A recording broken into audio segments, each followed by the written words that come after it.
Shalom, selamat pagi, salam sejahtera buat kita semua, saudara yang dikasihi oleh Tuhan.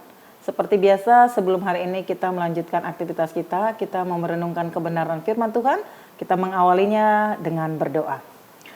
Bapa di dalam Kristus Yesus anak Allah, kami mengucap syukur untuk anugerah-Mu yang telah menganugerahkan bagi kami hari ini untuk hidup, menikmatin setiap rancangan Tuhan yang mulia bagi kami.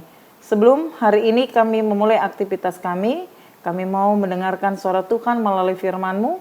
Kami berdoa Tuhanlah yang menolong kami untuk kami mengerti isi hati Tuhan. Dan akhirnya Tuhan juga lah yang memampukan kami untuk hidup di dalam kebenaran-Mu. Bapa, terima kasih.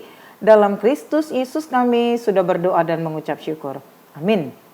Saudara dikasihi oleh Tuhan, firman Tuhan yang menjadi renungan pada hari ini Jumat 22 Agustus 2025 diambil dari 1 Timotius pasal yang ketiga ayat yang ke-16. Demikian firman Tuhan.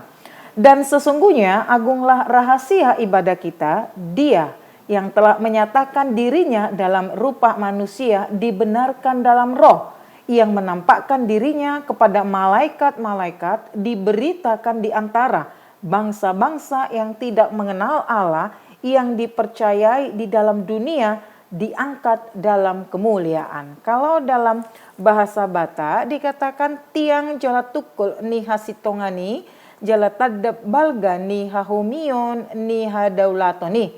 Nunga gabe patar ibana merdaging dipitori di bagasan todi, tarida di akka suru-suruan, binari tahun tu akka parbegu, hina porsion di portibion, jalatar icat di bagasan hasangapon. Demikian firman Tuhan. Saudara dikasih oleh Tuhan, tak seorang pun dapat menyangkal betapa agungnya rahasia ibadah kita, karena di dalam ibadah tersebut hadir Allah yang kita sembah, Allah yang kita percaya. Walaupun dalam ibadah ketika kita bersekutu dengan Tuhan secara jasmani, mata kita tidak melihat Dia. Namun kita yakini bahwa Dia hadir di sana. Ia menampakkan diri dalam rupa manusia dan dinyatakan benar oleh Roh Kudus dan disaksikan oleh para malaikat. Ia diberitakan di antara bangsa-bangsa, kemudian pemberitaan itu menghasilkan di mana orang percaya, dan pemberitaan itu dipastikan harus sampai ke seluruh dunia dan akhirnya diangkat ke sorga. Artinya di sana dikatakan bahwa semua itu dibenarkan oleh Roh Kudus. Jikalau dibenarkan oleh Roh Kudus, itu artinya ia tidak mencari pembenaran oleh manusia, karena memang dunia ini tidak menerimanya. Sebaliknya, dunia justru menolak kehadirannya. Dibenarkan dalam roh, hal ini merujuk kepada satu peristiwa tunggal dalam suatu sejarah manusia, yaitu kebangkitannya dari kematiannya. Roh Kudus membenarkan dia karena memang dia benar. Dan tidak ada sedikit pun ditemukan di sana dosa. Sehingga dia yang benar satu-satunya akan dapat membenarkan yang tidak benar. Hanya dialah yang benar. Itu sebab dia dibenarkan oleh Roh Kudus. Tanpa pembenaran Kristus maka tidak ditemukan kebenaran yang sejati. Artinya kita yang tidak benar, kita telah dibenarkan melalui Kristus dalam pengorbanannya di kayu salib. Dunia dimanapun tempat kediaman kita berada yang sementara ini dipenuhi dengan apa? Dengan kejahatan, yaitu kegelapan. Sehingga dunia yang penuh dengan kegelapan ini sulit sekali untuk melihat kebenaran itu.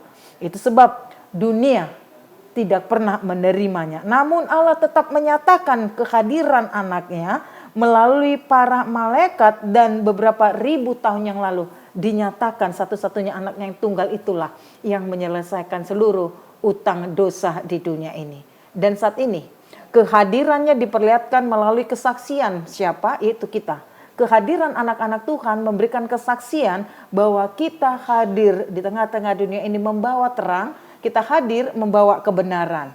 Kristus Yesus yang adalah anak Allah sebagai Mesias, yaitu juru selamat yang agung, itu diberitakan sampai ke ujung bumi. Tujuan pemberitaan itu agar semua suku, semua bangsa percaya dan akhirnya menerima Dia sebagai Tuhan dan juru selamat. Saudara yang dikasihi oleh Tuhan, visi pemberitaan itu adalah supaya mereka mengenal Allah. Akhirnya mereka yang mengenal Allah akhirnya dapat percaya.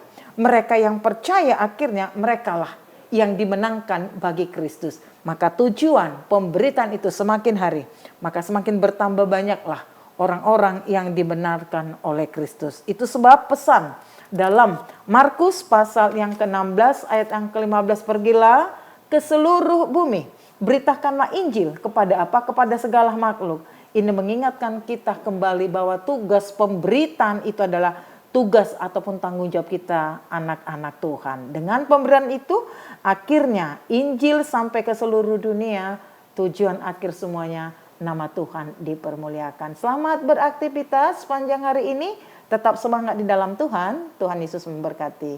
Amin. Kita berdoa. Bapa di sorga, terima kasih untuk kebenaran firman-Mu yang sudah kami dengar dan kami renungkan. Engkau anak Allah, Sang Juru Selamat, satu-satunya yang benar dan dibenarkan bukan oleh dunia ini. Karena dunia menolak, tetapi pembenaran itu berasal daripada Roh Kudus. Dan Injil keselamatan wajib kami beritakan bagi dunia ini, supaya dunia ini percaya, dan semakin hari semakin bertambah-tambahlah orang yang percaya, orang yang dimenangkan bagi Kristus, supaya tujuan kami semua nama-Mu lah dipermuliakan sepanjang hari ini. Apapun yang menjadi aktivitas kami sepenuhnya kami pertaruhkan hanya ke dalam tangan pengasihan Tuhan di dalam Kristus Yesus anak Allah. Kami sudah berdoa dan mengucap syukur. Anugerah Tuhan kita Yesus Kristus, kasih setia dari Allah Bapa, serta persekutuan daripada Roh Kudus kiranya menyertai saudara sekalian. Amin.